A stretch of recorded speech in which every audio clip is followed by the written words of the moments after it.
Le Grand Matin Sud Radio, 7h-10h, Patrick Roger. Il est 7h40, Sud Radio vous explique. Emmanuel Macron a donc fait des annonces hier sur le nucléaire, grosso modo pour mieux nous protéger. Nous sommes avec Marc Chassillon, expert en armement, professeur à l'école militaire de Paris. Bonjour Marc Chassillon.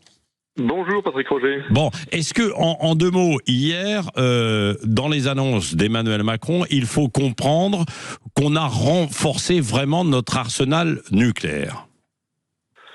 Alors, il y a plusieurs choses dans ce qu'a annoncé le président hier. Il y a effectivement un renforcement, j'allais dire quantitatif, puisqu'il a dit que nous allions augmenter le nombre de nos têtes nucléaires qui étaient aujourd'hui autour de 300. C'est ce qui a toujours été dit dans la communication officielle.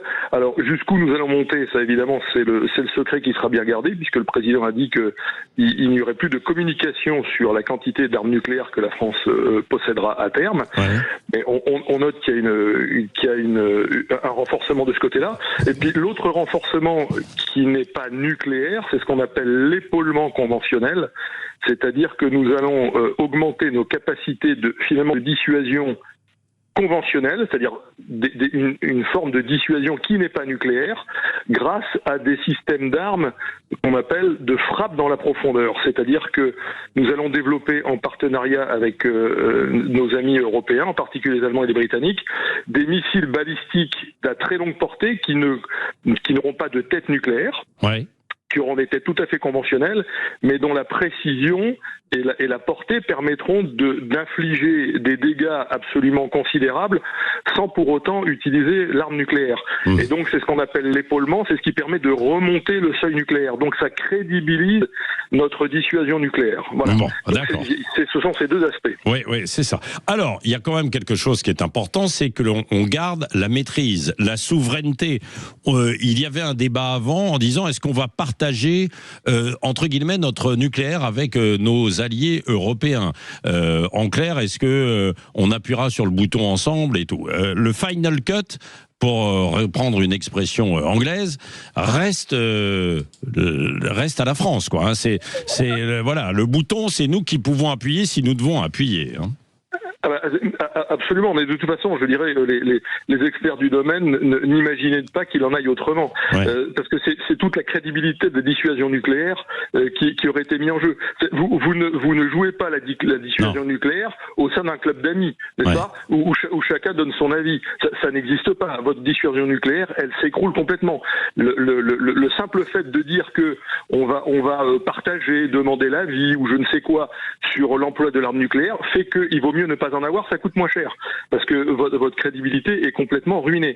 Donc le principe de la dissuasion nucléaire, c'est que vous rejetez le doute chez l'ennemi potentiel. C'est-à-dire qu'en fait, vous ne dites rien de vos intentions, vous restez dans le flou, et c'est à lui de savoir et d'évaluer son risque. C'est ça le grand principe. À partir du moment où vous essayez de gérer votre dissuasion nucléaire au sein d'un club, c'est même pas la peine de démarrer. Tout est ruiné, évidemment. Mais alors, ce qui est quand même assez étrange, mais sur le nombre de têtes, parce que ça restera mystérieux. Mais qui sera informé quand même en France ? Alors, l'armée, le président, c'est ça le chef de l'État ?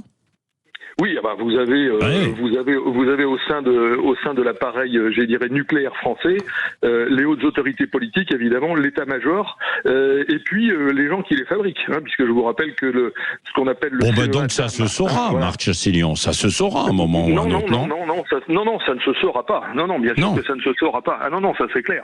Non, il n'y aura pas de fuite sur le sujet, ça je peux vous le garantir. Mais fatalement, entre les gens qui fabriquent, les gens qui transportent et les gens qui ont la connaissance du stock, mais ce sont des gens de très très haut niveau.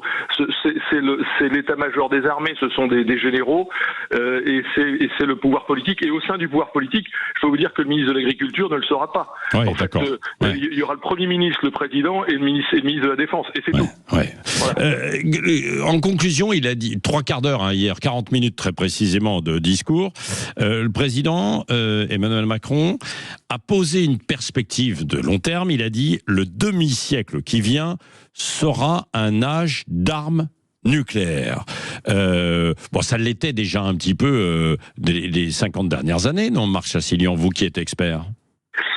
Alors, ça l'a été énormément pendant la guerre froide, forcément, puisque c'est au cours de la guerre froide que les arsenaux nucléaires ont pris une ampleur absolument considérable, et ça le redevient aujourd'hui parce que la reconfiguration du monde auquel nous assistons fait qu'un certain nombre de pays qui ne possèdent pas la bombe sont en train de se poser la question de savoir si c'est pas de leur intérêt de la posséder. Oui. Alors, parmi ces pays, on peut citer la Corée du Sud, on peut peut-être citer la Turquie, on peut citer l'Arabie Saoudite. Voilà, il y a un certain nombre de pays qui aujourd'hui, compte tenu de la nouvelle donne géostratégique et compte tenu des menaces potentielles qu'ils peuvent avoir à leurs frontières, sont en train de se dire finalement cette bombe, elle est quand même très intéressante pour garantir mon existence même.